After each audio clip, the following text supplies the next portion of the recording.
We are live. Yeah, you can see that, but I can't. But it sounds like we're going live. So, welcome everybody to another episode of Coffee Chat. I'm Reed Cohen. I'm subbing in for Sarah Murdoch. As you may be aware that we're giving her a little break, letting her have some time off this week. And since I'm organizing the tour for Southern India this fall with Imprint Tours, I'm going to play host this morning. Our guest is Nina Seffusatti. I'm not sure if I'm saying that right. She can correct me. Good evening, Nina. Good evening. That was perfect. Thank you. Oh, Well very good. pronounced. She's coming to us from southern France, from Avignon, where she lives. And we're having her on today because she has had that experience of the backwaters of Kerala. So in a moment, we're going to launch off talking about that. Just some housekeeping before then. Um, the rest of the week, we've got a virtual tour of Mamabalipuram with Mr. Lalu that some of you might have met this morning. He's going to give us a virtual tour. That will be at 8 o'clock tomorrow evening, Seattle time. You can adjust for wherever you are. And then on Friday, I'll be doing a short PowerPoint presentation of the of the actual tour that we have planned. That will be 10 a.m. Seattle time on Friday.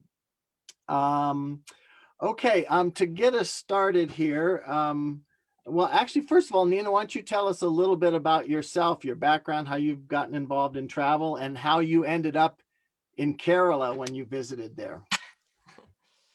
Yep. Well, I was born in Denmark, in Copenhagen. Maybe you can hear that, my accent. And studied at University of Copenhagen, studied languages and literature, and was set out to be a high school teacher. But, you know, things don't always go as you plan them to do. And I met a Frenchman whom I married, and he's the reason why I'm now here in Avignon, and I've been for the last 27 years. And started working in tourism when I came here to Avignon in Provence, first as a local guide and then tour guiding. And tour guiding also brought me to Scandinavia, so back to my roots. But apart from that, apart from my work in tourism, is I enjoy traveling. As many of tour guides, when we don't work, we travel, right? So we travel for work and we travel for pleasure. And I went to Kerala in India just for pleasure. It was 4 or 5 years ago, and I actually traveled with a friend. That was quite interesting because I had the only country I had visited in Asia was Thailand, and Thailand and India you cannot compare, right? No. But I love Thailand, well, not a problem. And then I had a friend who talked about India, India, India. She couldn't stop talking about India. She had been there many times, and I kind of said, "You want to go? Shall we do? Shall we do it?" And so she said, "So you haven't been to India before? Maybe we'll start with Kerala." I was going, "So why? I want to do the Taj Mahal. I want to do all that." She said, "No, let's start nice and easy." Going like kind of, and she was so right, because Kerala just, well, you fall in love with it, right? In India's own tourism boards, publicities, they talk about God's own country, right, or paradise on earth, as some say, and has been elected as one of the places to go and see. But Kerala was, for many people, when you say India, or the reaction I got when I said I'm going to go to India, just two women traveling, people said, "Ooh, that's dangerous, isn't it?" And I go, "What are you talking about?" I know what they were talking about. People have these images of poverty and insecurity, and yes, it's there, but maybe not as much in Kerala as in other parts of India, right? And it's so beautiful. So I still have the images in my mind. I actually just found, things I had bought in Kerala that I still have, tickets from entrances to this and that. And sadly, I've lost many of my photos, but what happens? But so Kerala, and I really, really want to go back. That's for sure, and do more in India also. But Kerala is just one of those places you can easily go back to several times, I think. I'd not really thought about that, but yeah, Kerala makes for a really, in terms of culture shock and adjustment, I think that does make a lot of sense for that to be a first stop in India, because India is a challenging place. I had to smile when you were describing your friend who was just talking India, India, India. What I have experienced in India and my many trips there is that India, for starters, it's almost impossible to describe to people, even with pictures, with video. It doesn't matter. You cannot really help people. You really cannot make people understand what the experience of India is like. You have to go. That's the only way to ever understand about India. And then when you get to India, it either overwhelms you completely and can be a little bit of a negative experience, or you absolutely love it. And for the people that love, and my point here is there's no middle ground. There's nobody that goes to India ever and says, nah, it was okay. You know, I'm glad I No, went. No, no. it's either, oh my God, I can't wait to go back. It's under my skin. It's in my blood. I just can't wait to go back. And they end up like your friend who goes back over and over and over again, or it's a little too much for them. So maybe strategy wise, starting in Kerala is a good way to go. And I sure don't want to put anybody off from going and trying, right? I mean, I often talk about travel is like the story of the princess and the frog, right? You've got to get out there on the road, and you've got to be willing to kiss a few frogs that hop across your path, because there's so many princes out there, and India in particular has a lot of princes. But there's a risk involved, right? It might be a warty old toad that you kissed. So anyway, I'm going on way too long, but that's because I feel pretty passionate about India. I think that's clear this week and previous week. Getting back to Kerala and the backwaters, and by the way, that's my backdrop that I've chosen here is one of the classic houseboats. We'll talk about that with Nina in just a minute. I'm just going to read the little introductory blurb from Lonely Planet about the backwaters. They write, the undisputed main attraction of a trip to Kerala is traveling through the 900-kilometer network of waterways that fringe the coast and trickle far inland. Long before the advent of roads, these waters were the slippery highways of Kerala, and many villagers today still use paddle power as their main form of transport. Trips to the backwaters traverse palm-fringed lakes studded with cantilevered Chinese fishing nets, and wind their way along narrow, shady canals where coir, I don't know if I'm saying that right, but it's coconut fiber, copra, which is dried coconut kernels, and cashews are loaded onto boats. Along the way are isolated villages where farming life continues as it has for eons. What do you think, Nina? Is that a fair thumbnail introduction to That's the pretty good. backwaters in That's pretty Kerala? good. Yeah.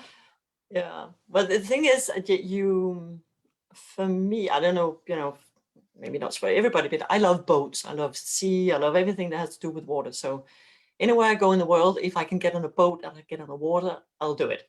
Right? Right. And luckily enough, the friend that I traveled with, the same thing. And but the backwaters is something that you see pop up very often when you read about Kerala or watch anything talking about Kerala. Is the backwaters. You have to do the backwaters, but there are many different ways of doing the backwaters. And what we actually did was we started off in Cochin. We did Munnar, and then we came down to Alеппе.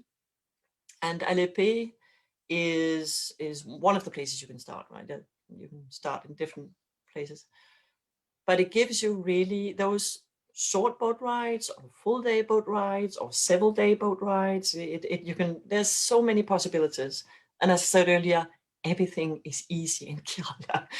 It's kind of you have something in your mind, you're going, maybe we could do, and then, yep, you have the solution.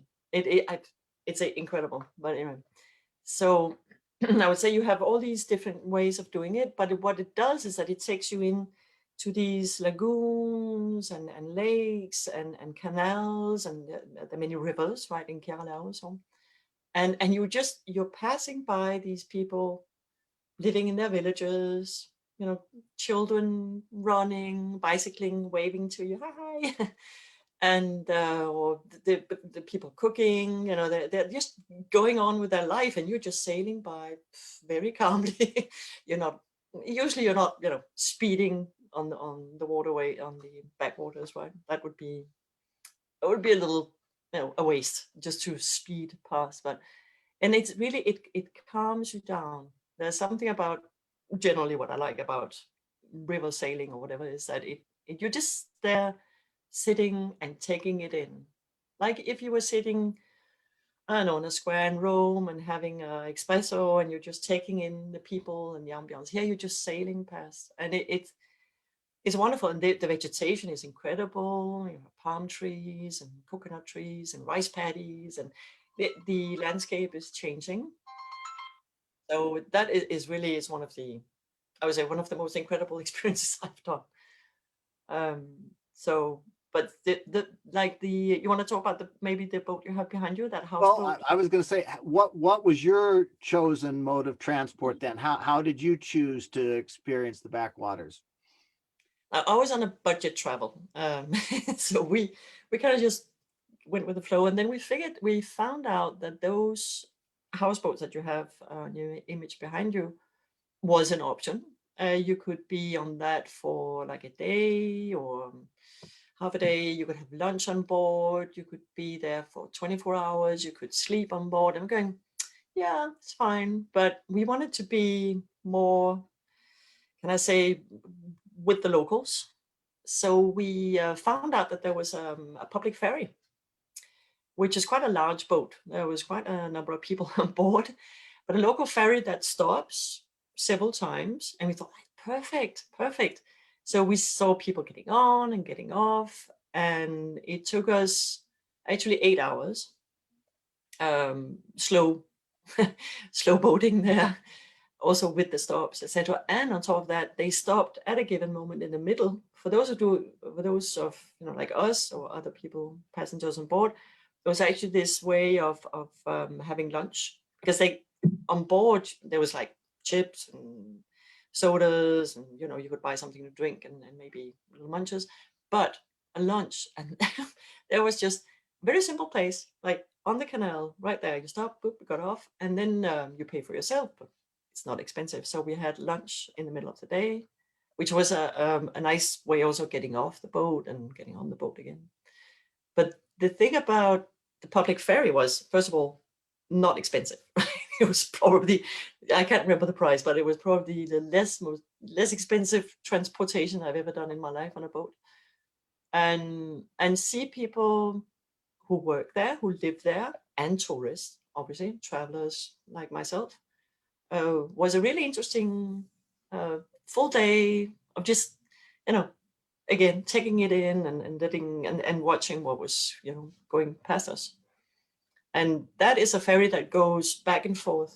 We were going Alleppey, Kolam, and you could go the other way around also. The different possibilities. Obviously, you have people doing both, and in both ways. And then there was actually the story was that on the boat there was there's a group of people that were a little bit dressed in the same way, a little hippie kind of, you know, with children, not with children, guitar over the shoulder, going, It's like a little tribe there. They didn't seem to know one another, but they look very much alike, and they all got off at the same place. And we found out, I had heard about this, but I hadn't figured out that it was on our route, that they were all going to the same woman, guru, but also humanitarian, called Amma, the hugging saint. I don't know if you've heard about Amma. an incredible woman who actually lives in that area, and thousands of pilgrims are coming to see her. But there was this little odd story in the middle, because we didn't see any locals getting off at that stop. It was only the ones with the guitars in the back and whatever, So there were all kinds of people on that boat. Pretty fun, and having a full day like that, where you're just sitting down and maybe walking a little bit back and forth on the boat was great. I will really recommend it also. There does seem to be, I mean, there always is a camaraderie of the road, right? When you're especially when you're traveling close to the ground like you did, budget. Oh, yeah. You meet other travelers. There's always an easy connection, and that's how you find out about things that aren't in the Lonely Planet book and whatnot. But it seems to be even more so, I think, in India. I'm thinking more about my first experiences there, which are almost 30 years ago now. There's a real camaraderie of the road that emerges in India. And it sounds like you had some of that experience on the ferry. We probably should have started early on with some images here. I'm gonna go ahead and share my screen, and I didn't really prepare myself for being ready to do that. So now I'm going to have to navigate to where I've got the images. So everybody just bear with me here. Let's go with.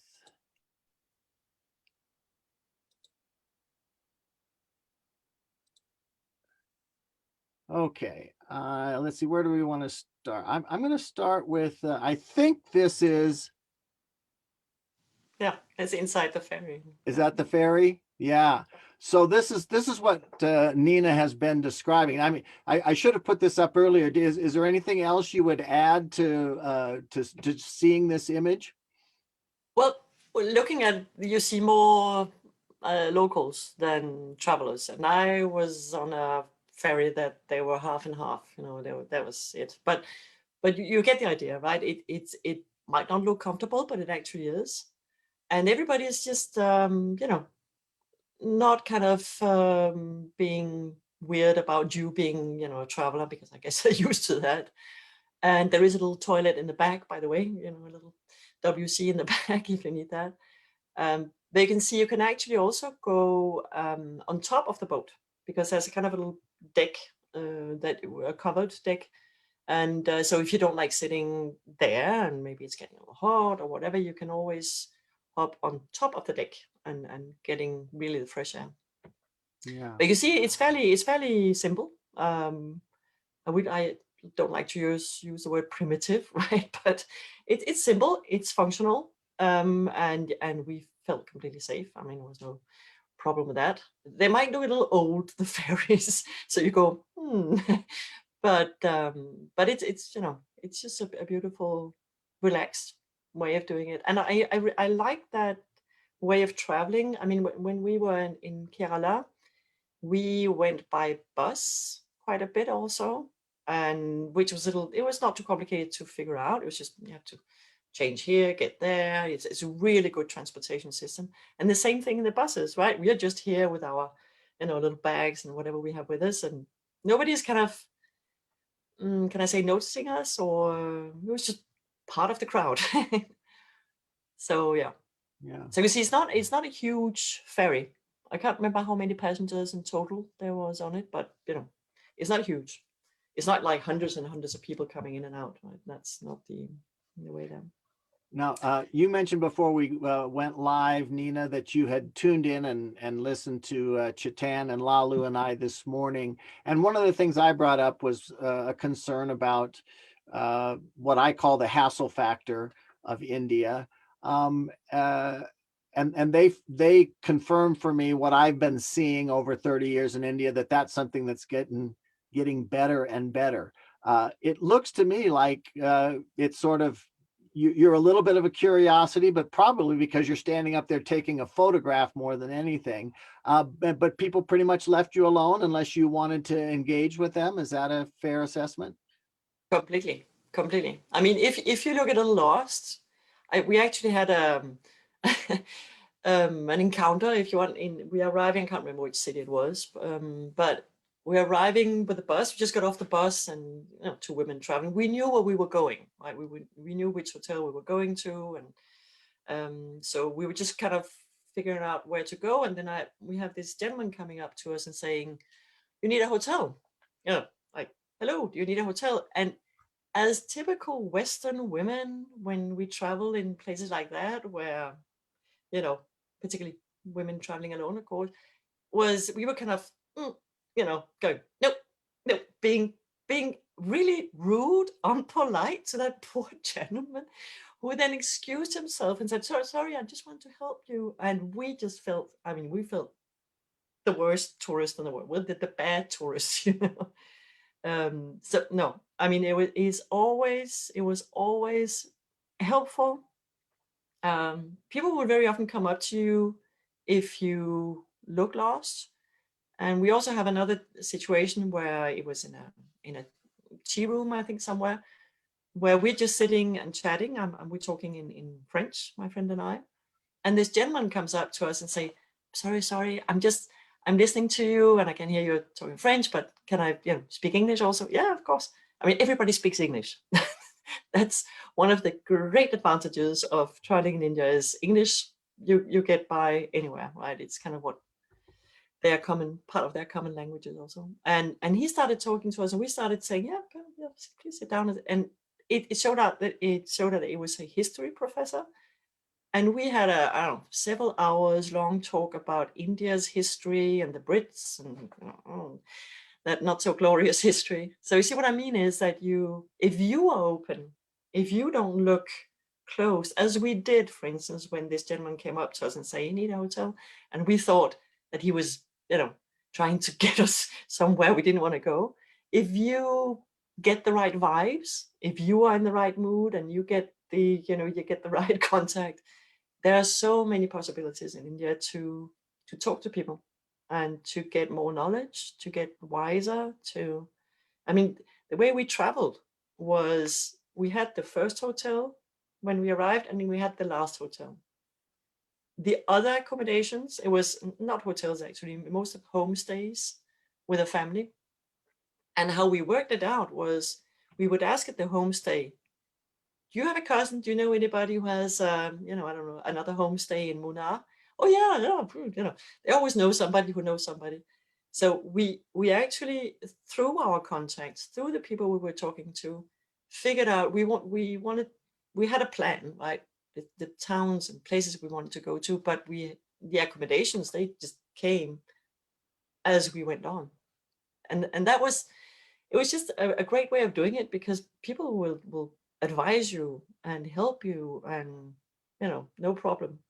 If you're traveling with children, it's even over the top, because children are kind of a means of contact very often, right? But so, as I said in the beginning, to women traveling alone in India, as people had warned us, saying, maybe you should get careful.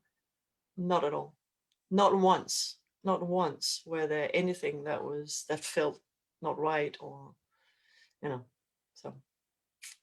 Well, I was you've touched on a couple of things that I think are really important for us to talk about. First of all, the English thing. Of course, India has a national language of Hindi, but the middle class, absolutely, the common language is English, right? And it's a little bit of a learning curve to get used to that heavy accent and the things that go with you that. get But into it.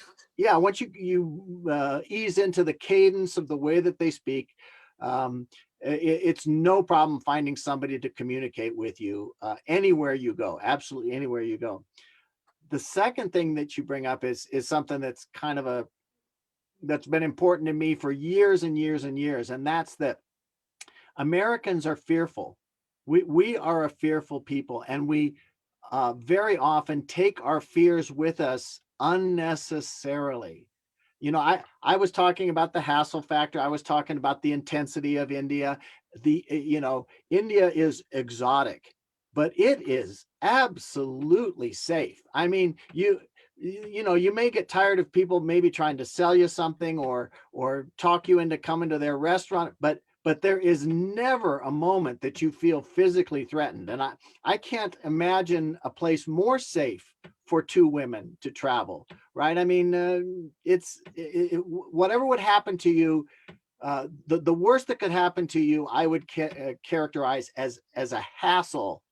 But to be fearful, to be afraid about your safety or anything like that, absolutely. I was so glad to hear you reporting that, because that's my experience all over India, and actually in many of the places that our clientele that have come from maybe from a Rick Steves tour, the Rick Steves and Arthur Fromer and a couple of other people have sort of demystified Europe in the last 40 years and made it feel safe to Americans. But back in the 60s, Europe was an exotic, scary Oh, yeah. place to go. I'd like to be an ambassador for the rest of the world, and certainly on the subject of safety. The places that we go are typically far more safe than America. And I always tell people at the beginning of any tour that I do, whether that's Europe or India or Thailand or wherever, you have left the dangerous place behind.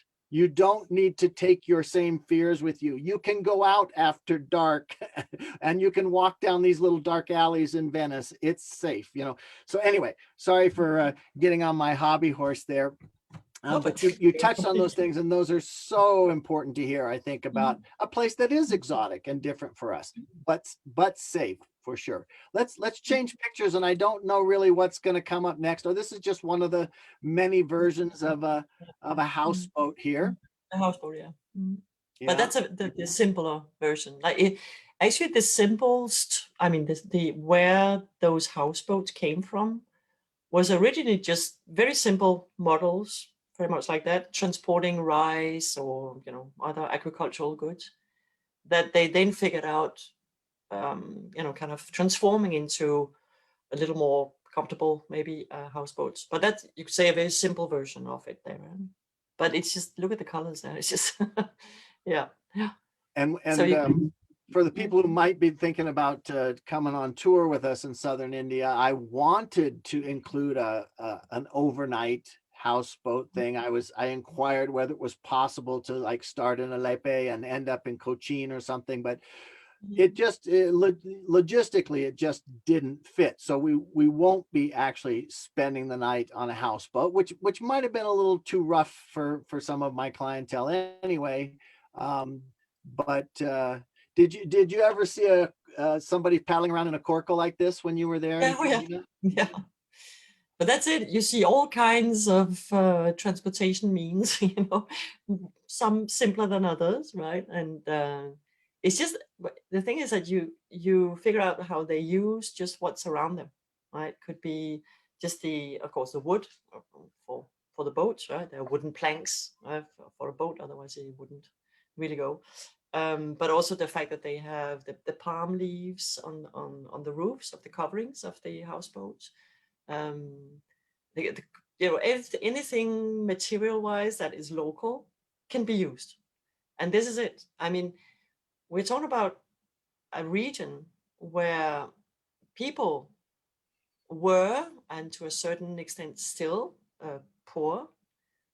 Although there has been, that is one thing I think fascinating about Kerala, is the whole political thing that has been going on in Kerala.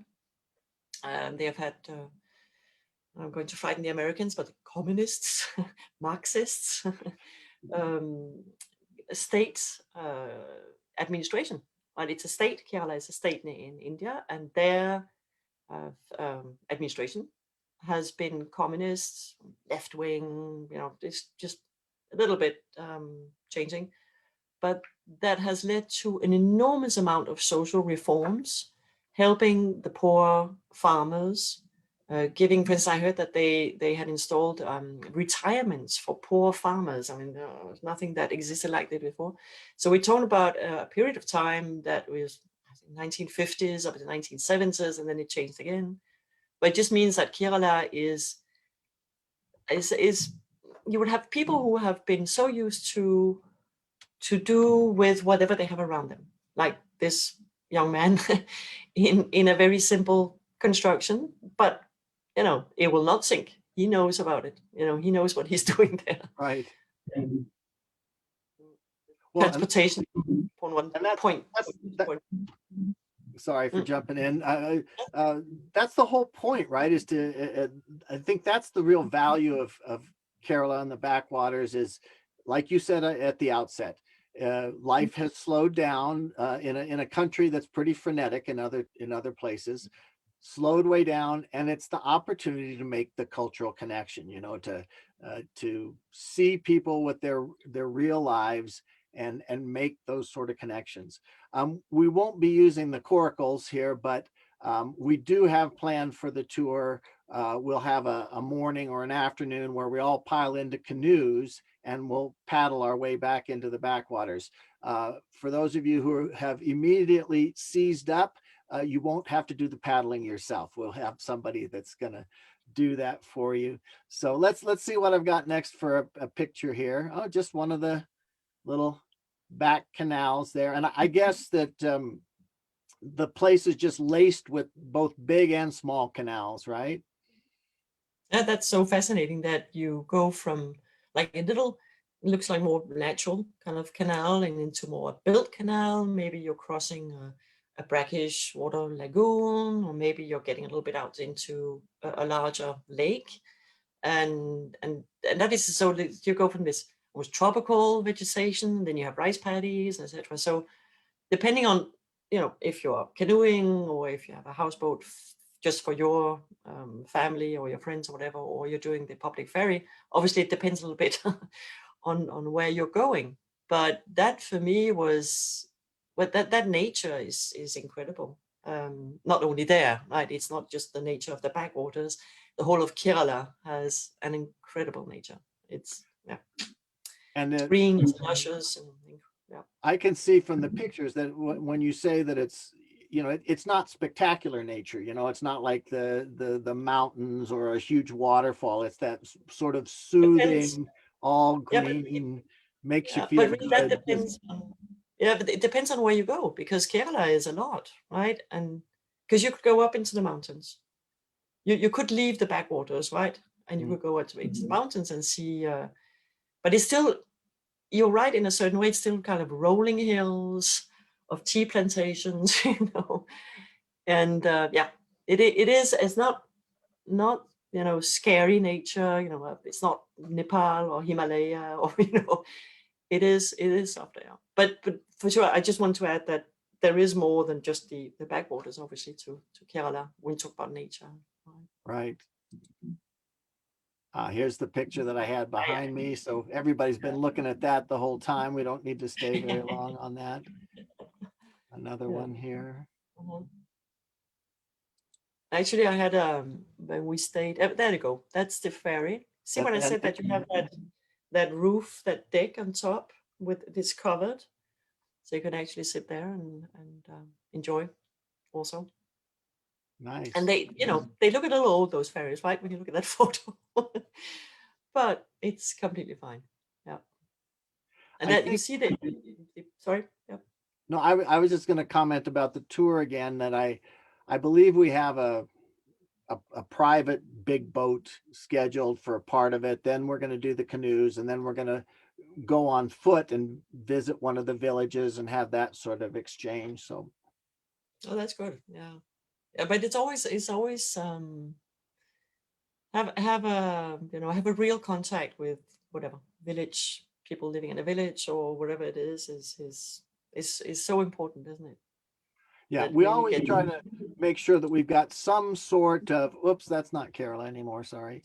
Let's go back the other way. But I just want to comment that we always try to incorporate some sort of cultural connection experience on our tours. Sometimes that's a little hard to, for it to be prescribed, for a group of 20, 25 people or whatever.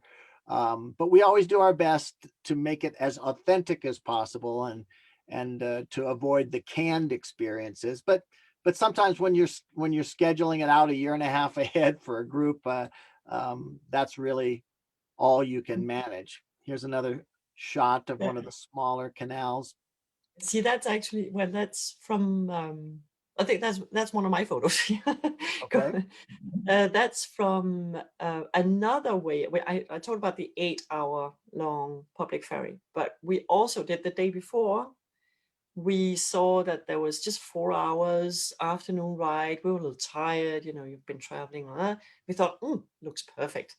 And so we went on a boat. I think there was just another couple.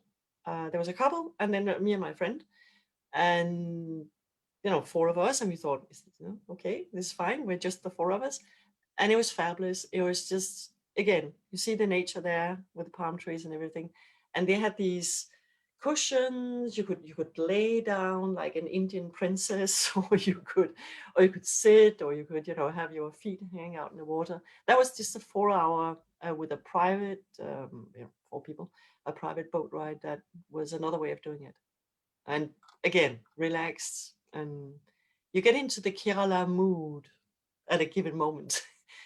It's funny because when I live in the south of France, and there's also a little bit of, laid back.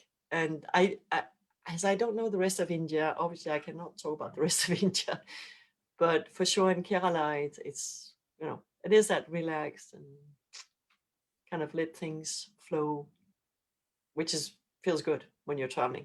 Yeah. You want to go, you want to see places, you want to do things, right? But once in a while, you have to kind of just lean back and enjoy. Yeah.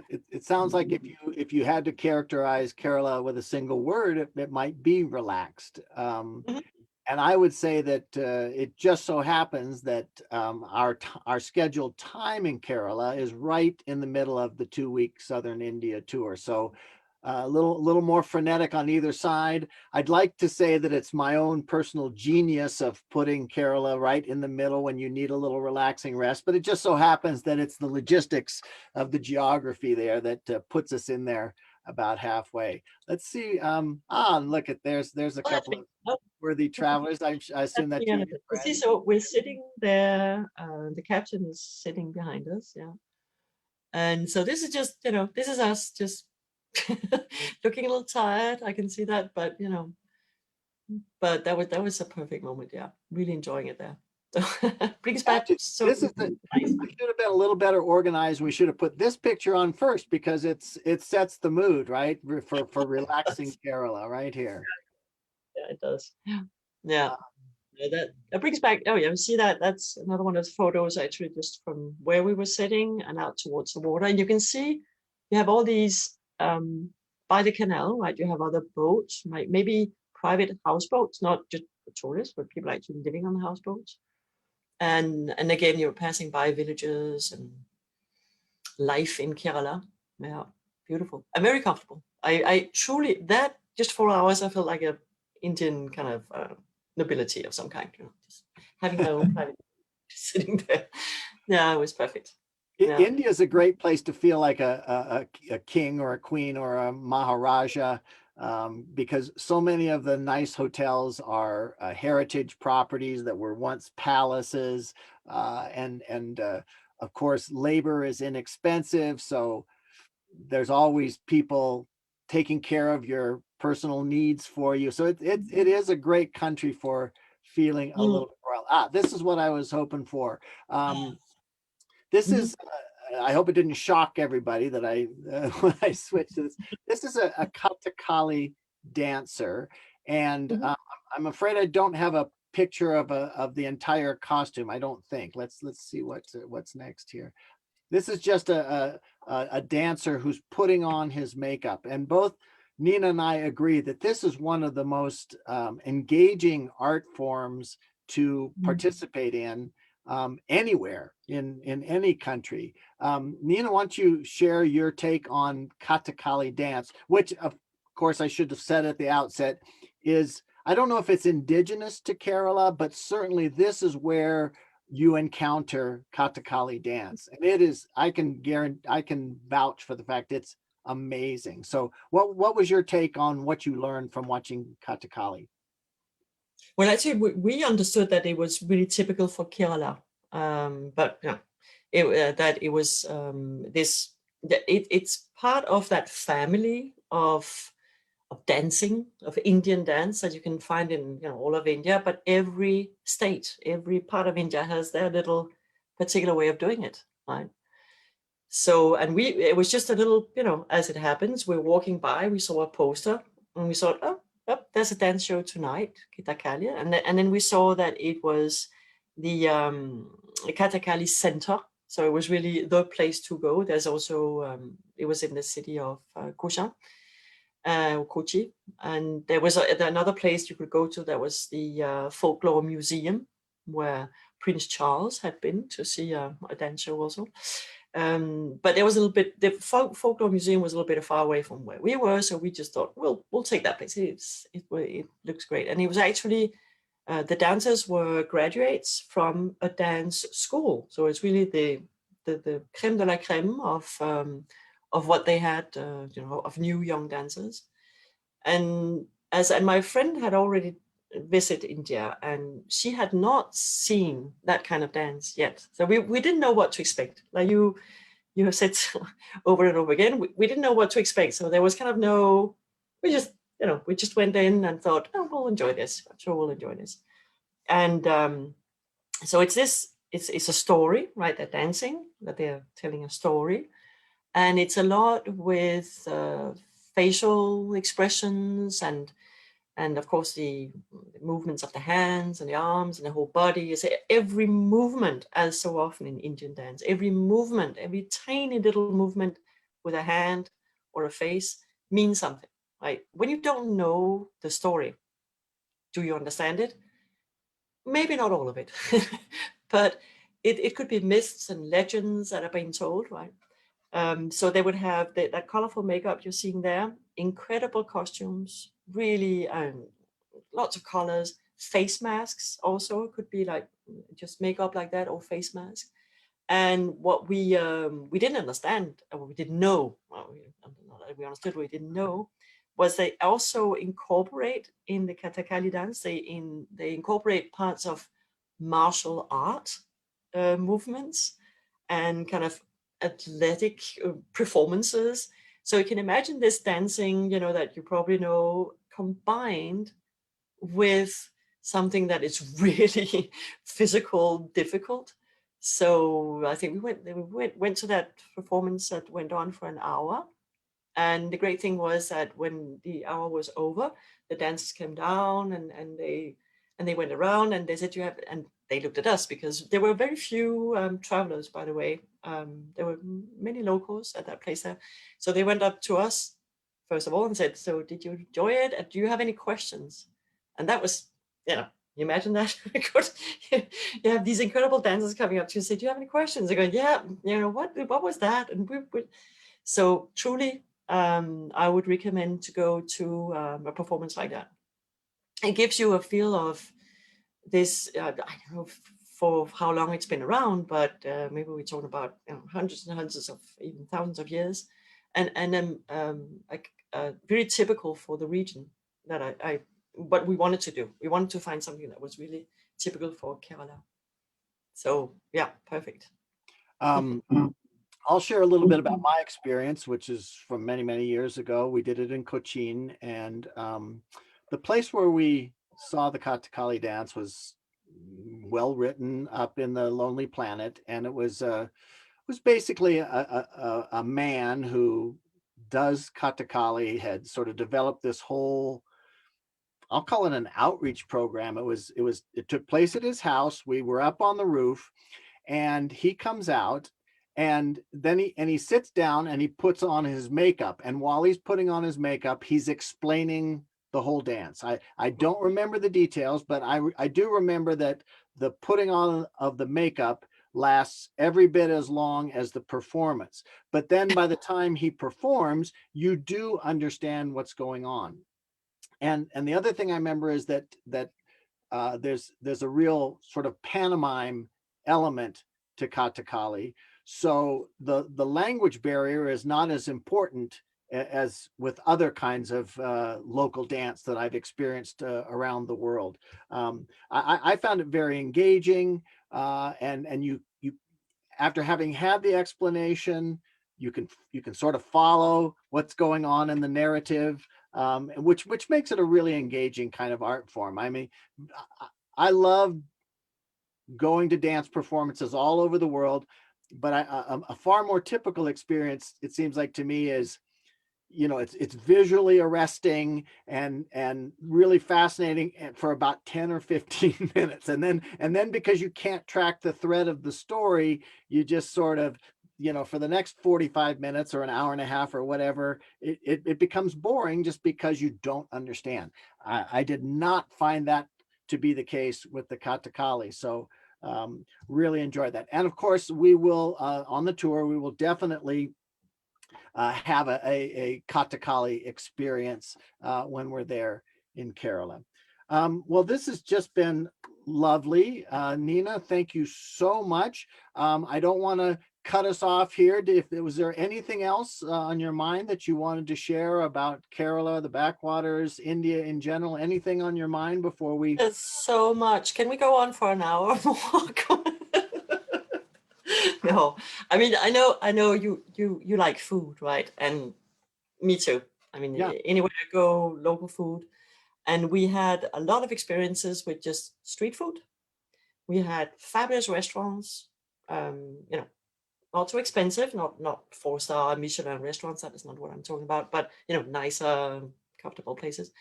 We had meals in the homestays where we actually were invited into the kitchen to do the cooking, and the breakfast. I mean, the breakfast. I want to have that. You know, I planned to have that when I got home, and then I went back to yogurt and cereals and, you know, usual stuff.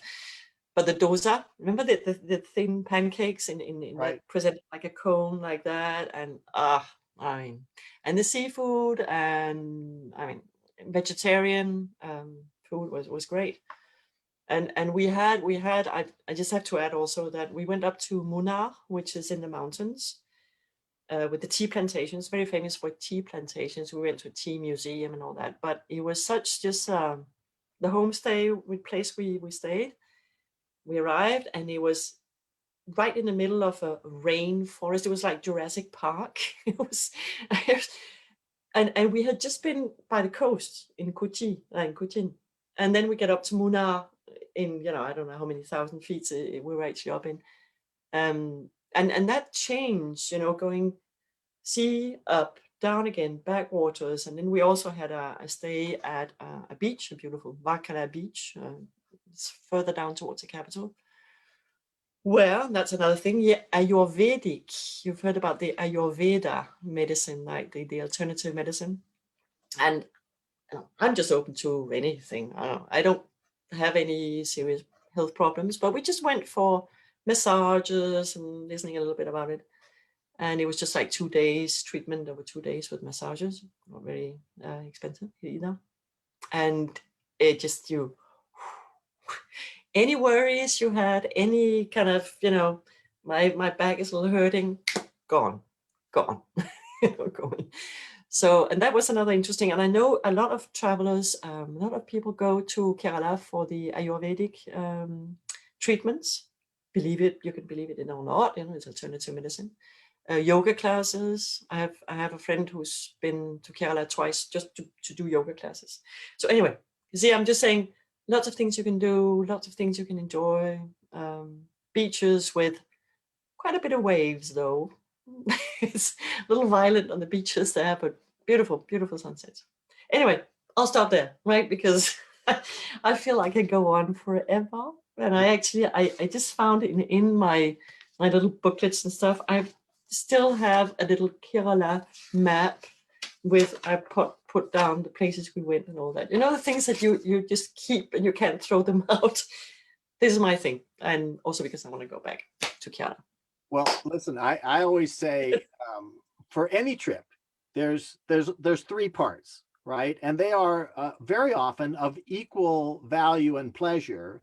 You know, the first stage is the planning.